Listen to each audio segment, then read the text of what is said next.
సద్గురు శ్రీ శ్రీ శ్రీ చంద్రశేఖరేంద్ర సరస్వతి మహాస్వామి శ్రీపాదుకాం పూజయామి నమ. శ్రీమాతృభ్యో నమ, శ్రీపితృభ్యో నమ, శ్రీ గురుభ్యో నమ. నమో బ్రహ్మాదిభ్యో శ్రీ గురుభ్యో నమ. గురుకృపాహి కేవలం. అసలు బోనాలు అంటే ఏమిటి? ఈ బోనాలు అనేటువంటి సాంప్రదాయము ఎలా వచ్చింది? ఇది కొంతమంది ఔత్సాహికుల యొక్క ప్రశ్న.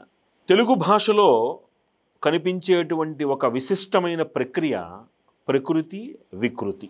ఉదాహరణకి లక్ష్మి అనేటువంటి పదం ఉందనుకోండి. ఈ లక్ష్మి అనేటువంటి పదం ప్రకృతి అయితే లచ్చి అనేటువంటి పదం వికృతి.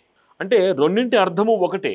మరి ఈ ప్రకృతి ఏమిటి, వికృతి ఏమిటి అంటే సాధారణంగా జనాలు మాట్లాడుకునేటువంటి జనపదాలను కూడా మనం స్వీకరించి వాటిని మన ప్రబంధాలలో వాటిల్లో పురాణాలలో పెట్టడం జరిగింది.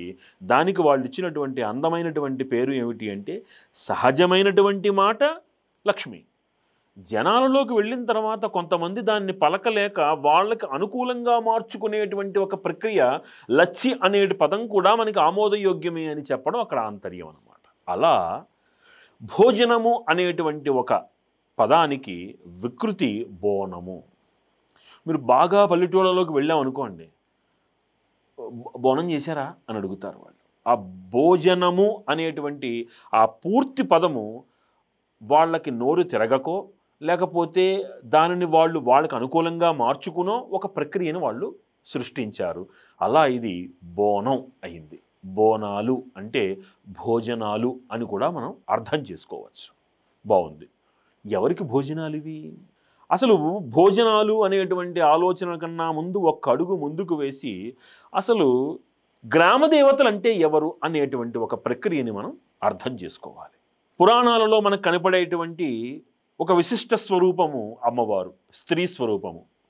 ఈ స్త్రీ స్వరూపానికి ఎన్నో పేర్లు. అంటే ఒక దుర్గా అని, ఒక చండీ అని, వారాహి అని, వైష్ణవి అని, కౌమారి అని, ఐంద్రి అని, ఇలా ఎన్నో స్వరూపాలని అమ్మవారు స్వీకరించడం జరిగింది.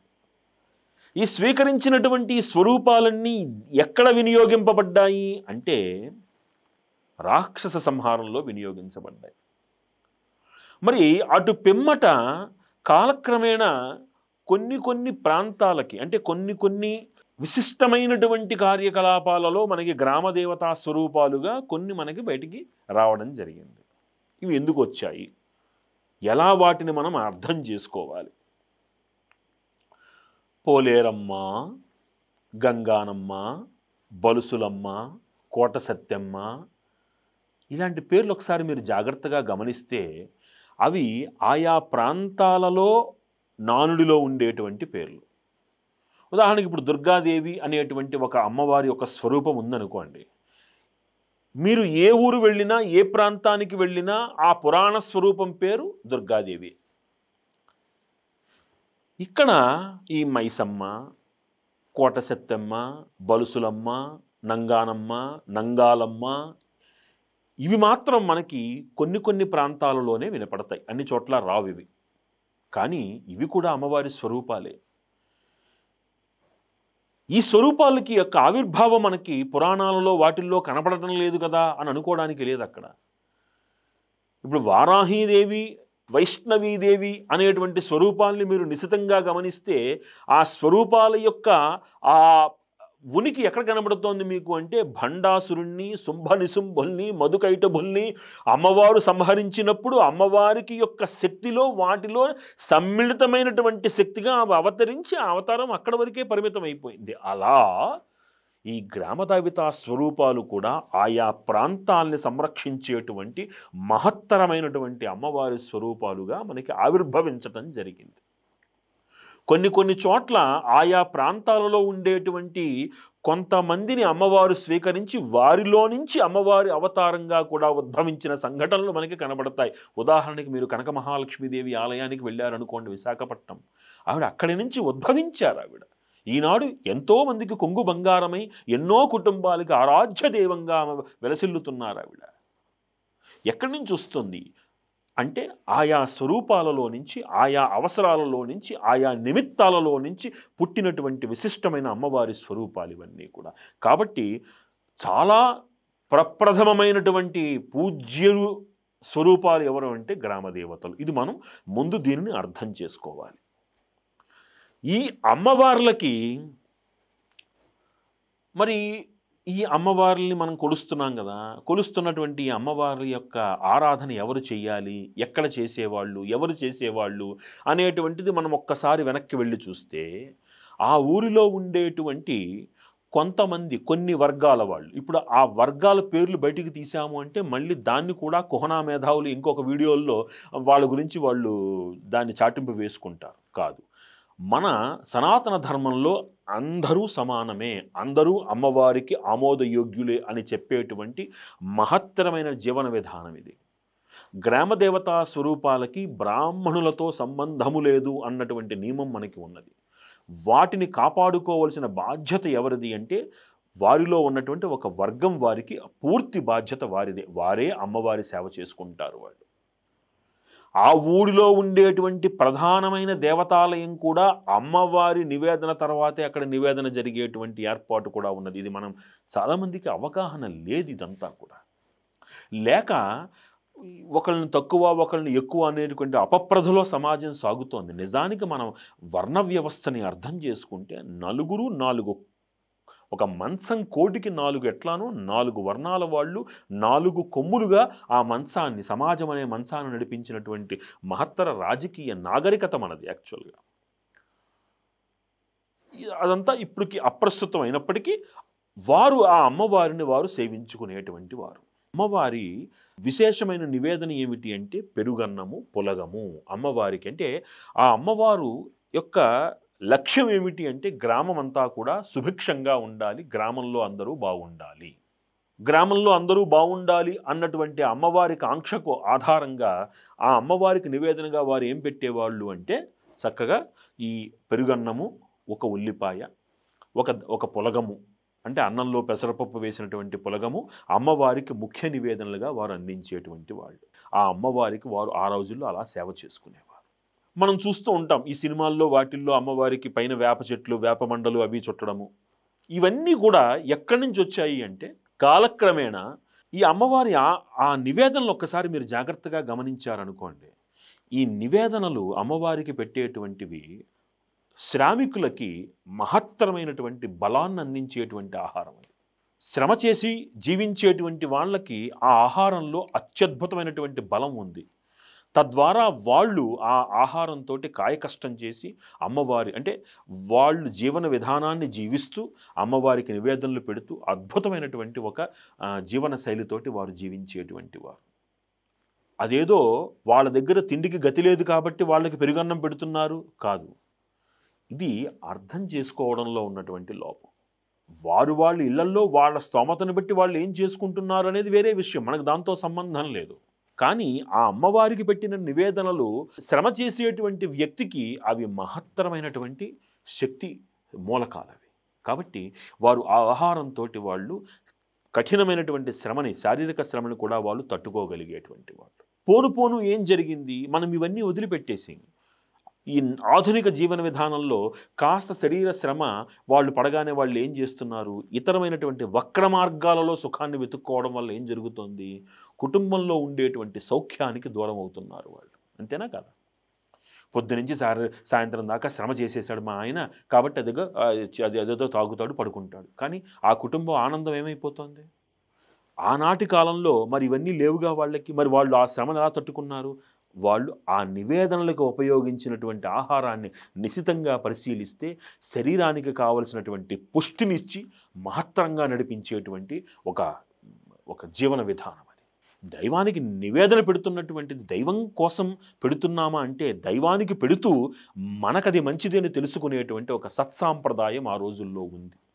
ఆ రోజుల్లో కూడా వాళ్ళు అర్థం చేసుకునేటువంటి వాళ్ళు కాబట్టి వాళ్ళు మిగతా రోజుల్లో వాళ్ళు ఎలాంటి ఆనందదాయకమైన ఆహారం తిన్నా నిత్యశ్రమ జీవితంలో మటుకు వాళ్ళు ఇలాంటి నియమబద్ధమైన ఆహారం తిని శ్రమకు లోను కాకుండా శరీరం శ్రమకు లోనైనా దాన్ని తట్టుకునేటువంటి జీవన విధానంలో బ్రతికేటువంటి వాళ్ళు.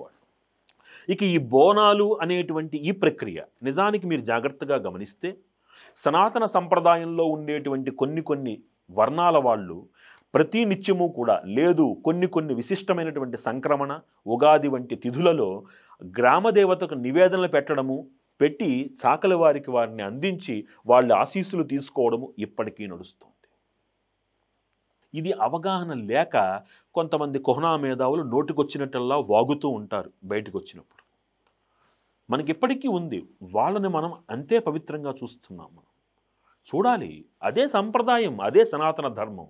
వాడు ఎక్కువ నేను తక్కువ అని ఎప్పుడూ లేదు. అది ఇప్పటికీ కూడా గ్రామ దేవతలకి నివేదనం పెట్టడము, దానిని చాకల వారికి ఇచ్చి వారి ఆశీస్సులు తీసుకుని వారిని ఆనందంగా సాగనంపటము ఇప్పటికీ ఉన్నది, ఈ రోజుకి నడుస్తుంది. అది దాని విలువ అర్థం అయింది కాబట్టి అక్కడ ఆ సాంప్రదాయం విలువే కాదు, ఆ మనుషుల విలువ కూడా అర్థమైంది కాబట్టి వారిని వీరు స్వాగతించి అక్కడ వారి యొక్క ఆధిక్యతను వారు చూపెడుతున్నారు అన్నటువంటిది మనం మర్చిపోకూడదు.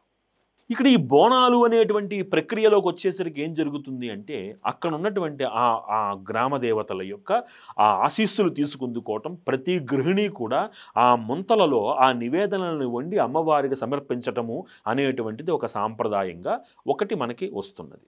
దీనికి కొన్ని కథలు ఇక్కడ చెప్పబడుతున్నాయి. అవి ఏమిటి అంటే, అప్పుడెప్పుడో ప్లేగు వ్యాధి వచ్చింది, అప్పటి నుంచి అమ్మవారికి పెడుతున్నారు అనేటువంటిది ఇప్పుడు మనకి కథలో వినపడుతున్నా అది సత్యదూరమైనటువంటి కథ. నిజానికి ఈ సాంప్రదాయం ఎప్పటి నుంచో ఉన్నది. ఇక్కడ బోనాలు అని ప్రత్యేకంగా చేయడంలో ఏమిటి ఆంతర్యము అంటే, ఈ మాసము జాగ్రత్తగా గమనిస్తే ఇది వర్ష ఋతువుకి దగ్గరగా వెళ్ళేటువంటి మాసం అవ్వడం చేసి ఈ సమయంలో మనకి రోగాలు ప్రబలేటువంటి ప్రమాదం ఎక్కువగా ఉంటుంది. కాబట్టి ఆ రోగాల బారిన ఎవడూ పడకుండా ఇలాంటి ఆహారం, ఆరోగ్యకరమైనటువంటి ఆహారాన్ని మనం ఎప్పటి నుంచి స్వీకరిస్తే, జాగ్రత్తగా గమనిస్తే రాబోయేటువంటి యమదంష్ట్ర కాలానికి సూచనైనటువంటి ముందు సమయం అంతా కూడా మనం ఎలా గడపాలి అన్న దానికి వినాయక చవితి నాడు మనకి స్వామివారికి నివేదనలు పెట్టి కుడుములు, ఉండ్రాళ్ళు అనేటువంటి వస్తువును అక్కడి నుంచి ఆహారంగా తీసుకుని శ్రావణ ఆ మాసంలో అంటే ఈ వర్ష ఋతువు, శరదృతువు కాలాలలో శరీరాన్ని ఎలా ఆరోగ్యంగా ఉంచుకోవాలో మనకి చెప్పిన పూర్వీకులు ఇదే విధంగా ఈ వర్షాకాలంలో, ఈ ఋతుమార్పు క్రమంలో, ఈ యమదంష్ట్ర కాలమునందు ఏ విధంగా ఏ రోగాన్ని బారిని పడకుండా మనం ఉండాలి అంటే ఇలాంటి ఆహారాన్ని మనం స్వీకరించి అదే ఆహారాన్ని అమ్మవారికి మనం పెడుతూ దానిని అమ్మవారికి నివేదనగా చూపించి మనం అదే ఆహారాన్ని స్వీకరించాలి అన్న నియమాన్ని పెడుతూ, ప్రకృతిలో అతిశక్తివంతమైనటువంటి ఈ వేప వంటి ఈ ప్రాకృతికమైనటువంటి ఈ వస్తువుల్ని మనం వినియోగం చేయడం వలన, మన గృహాలకి తగిలించటం వలన దుష్ట శక్తులు, నెగటివ్ ఫోర్సెస్ మన ఇంట్లోకి రాకుండా మనల్ని కాపాడతాయి అన్నటువంటి సూక్ష్మాన్ని మనకి అందించినటువంటి దార్శనికులు మన పూర్వీకులు. అక్కడ ఉన్నటువంటిది అమ్మవారు ఆలయ వ్యవస్థలో ఎన్నో ఆగమాలు ఉన్నాయి మనకి. ఆ ఆగమాలలో గ్రామదేవత ఆగమాలు కూడా కొన్ని మనకు కనపడుతున్నాయి. వాటిని మనం తప్పు పట్టడానికి లేదు, అవి లేవు అనడానికి అసలు లేదు. ఎందుకంటే గ్రామదేవత యొక్క ఆరాధన అత్యంత శక్తివంతమైనది అని మనకి నిరూపితమైన ఆధారాలు కూడా ఉన్నాయి మనకి. అక్కడ విధానం వేరుగా ఉంటుంది అంతవరకే. అక్కడ కూడా దీపారాధన కానీ, అక్కడ సేవ కానీ, అమ్మవారి యొక్క నివేదనలు కానీ, అక్కడ నివేదనలు ఏమిటి అంటే ఆ గ్రామదేవత అనుగ్రహం ఎప్పుడైతే ఉంటుందో ఆలయంలోకి వచ్చేటువంటి భక్తులు వాళ్ళ యొక్క యోగక్షేమాలు, ఆ గ్రామం యొక్క యోగక్షేమము తన బాధ్యతగా స్వీకరిస్తుంది అక్కడ అమ్మవారు. కాబట్టి ఆ అమ్మవారికి మనం నిత్య నివేదనలతోటి నిత్యము అమ్మవారిని సంతృప్తి పరిస్తే అమ్మవారు కూడా ఆ గ్రామాన్ని, ఆ ప్రాంతాన్ని సుభిక్షంగా ఉంచుతుంది అన్నది మనకి ఎన్నాళ్ళ నుంచో వస్తున్నటువంటి ఒక ఆచార సాంప్రదాయం. అది మరి ఏం జరిగింది? విదేశీ మతాలయందు అత్యాస అనేటువంటి ఒక కోరిక సమాజంలో ప్రబలిపోయి మతాలు మారిపోయి మన సమాజంలో మన ధర్మాన్ని, ఆ గ్రామదేవతా స్వరూపాన్ని నిర్లక్ష్యం చేసినటువంటి ఎన్నో కుటుంబాలు ఇప్పుడు వాటిని విస్మరించటం వలన ఏం జరుగుతోంది? అక్కడ ఉన్నటువంటి దేవతారాధనకి కావలసిన నివేదనలు పెట్టేటువంటి వారు కరువైపోయారు. ఆ గ్రామదేవత ఆలయాలు కానీ, అక్కడ గ్రామదేవత ఆ శిలారూపంలో ఉన్నటువంటి గ్రామదేవతలకి ఆహారము అందక ఏం జరుగుతున్నది? అది ఆ ప్రభావము ఆ గ్రామాల మీద కనబడుతోంది. చూడండి, ఇప్పటికీ కొన్ని గ్రామాలు సస్యశ్యామలంగా కొన్ని ప్రాంతాలలో వర్ధిల్లుతున్నాయి అంటే ఆ ప్రాంతాలలో ఆ నియమ నిబంధనల్ని వారు పాటిస్తున్నారు. ఎందుకు కొన్ని ప్రాంతాలు పూర్తిగా ఎండుపడిపోయి ఒకప్పుడు రత్నాల రాసులు అక్కడ పారినటువంటి ప్రాంతాలన్నీ ఈ రోజున అలాగా ఎడారులుగా, ఎండమావులుగా మిగిలిపోయాయి అంటే కారణం ఏమిటి? ఆలోచించండి ఒక్కసారి. మన గ్రామాలని, గ్రామ వాతావరణాన్ని, గ్రామ దేవతల యొక్క ఆరాధనని విస్మరించినటువంటి వాళ్ళు అనుభవిస్తున్నటువంటి కష్టాలు ఇవన్నీ కూడా జాగ్రత్తగా గమనించాలి. భయపెట్టడం కాదు, నిజాన్ని గ్రహించాలి. ఆధ్యాత్మికత అనుభూతిలో ఉన్నది. అర్థం చేసుకుంటే మనకి అవగతమవుతాయి ఇవన్నీ విషయాలు. ఎప్పుడైతే అది జరిగిందో తెలియకుండానే అక్కడ ఉన్నటువంటి ఆ ప్రాంతం అంతా కూడా అమ్మవారికి జరగవలసినటువంటి ఇవి జరగకపోవడం వలన, ఆ భోగాలు అమ్మవారికి ఆ నివేదనా భోగం అందకపోవడం వలన ఆ ప్రాంతం అంతా కూడా ప్రభావితమయ్యింది అని అర్థం చేసుకోవాలి. మన బాధ్యత ఏమిటి అంటే, మన పల్లెలు సస్యశ్యామలంగా మళ్ళీ వర్ధిల్లాలి అంటే, మళ్ళీ పునః మనం మన గ్రామదేవత ఆలయాలకు వెళ్ళి అమ్మవారిని సేవించుకుని మన బాధ్యత అయినటువంటి నివేదనలతోటి అమ్మవారిని తృప్తిపరిస్తే మళ్ళీ సుభిక్షంగా వర్షాలు కురిసి ఆ ప్రాంతమంతా సస్యశ్యామలమై ఇలా గ్రామాల నుంచి పట్టణాలకు వలస వచ్చేటువంటి కర్మ నుంచి మనందరం తప్పించుకోవచ్చు అని మనం మర్చిపోకూడదు. బోనాలు అనేటువంటి విశిష్ట ప్రక్రియ అమ్మవారికి నివేదనలు పెట్టడము, అమ్మవారి పేరు మీద మనం చక్కగా ఆనందంగా సౌభ్రాతృత్వంతో అందరూ కలిసిమెలిసి జరుపుకోవడము అన్నొక్కటే కాదు, అందులో వెనకాల మనకి అవసరమైనటువంటి ఆరోగ్య రహస్యాలు కూడా నిబిడీకృతమై అంతర్లీనంగా ఉన్నాయి అని మనం గ్రహించాలి. ఈ దేవతా స్వరూపాలు, ఆ గ్రామ దేవతా స్వరూపాలు ఆ గ్రామాలను రక్షించేటువంటి మహత్తరమైన శక్తి సూత్రాలు అని మనం గ్రహించినప్పుడు అక్కడ ఉన్నటువంటి ఆ అమ్మవారి యొక్క విలువ మనకు అర్థమవుతుంది. ఇప్పటికైనా మనం మరిచిపోయినటువంటి సాంప్రదాయాల్ని మళ్ళీ మనం జ్ఞప్తి చేసుకుని, మళ్ళీ మన ప్రాంతాలకు వెళ్ళి అక్కడ ఉన్న అమ్మవారిని సేవించుకుని, నిత్యము అమ్మవారికి ఈ దద్దోజన పొలగ నివేదనలతోటి అమ్మవారిని సంతృప్తిపరిస్తే ప్రాంతాలన్నీ సుభిక్షంగా వర్ధిల్లి, చేతికి కావలసినంత పని దొరికి రైతన్నలందరూ ఆనందంగా ఉండి, ఉన్న జనాలందరూ ఆయా ప్రాంతాలలో ఆరోగ్యంగా క్షేమంగా వర్ధిల్లుతూ సస్యశ్యామలమైన జీవితాన్ని గడపవచ్చు అని మనం మళ్ళీ ఒక్కసారి గుర్తు చేసుకుని ఆచరించి ఆనందంగా ఉండాలి అని ప్రార్థిస్తూ అందరికీ ఈ ఆషాఢమాసమునందు బోనాల శుభాకాంక్షలు తెలియజేస్తూ సర్వం శ్రీ లలితామహాత్రిపుర సుందరీ దేవి దివ్య పాదార విందార్పణమస్తు.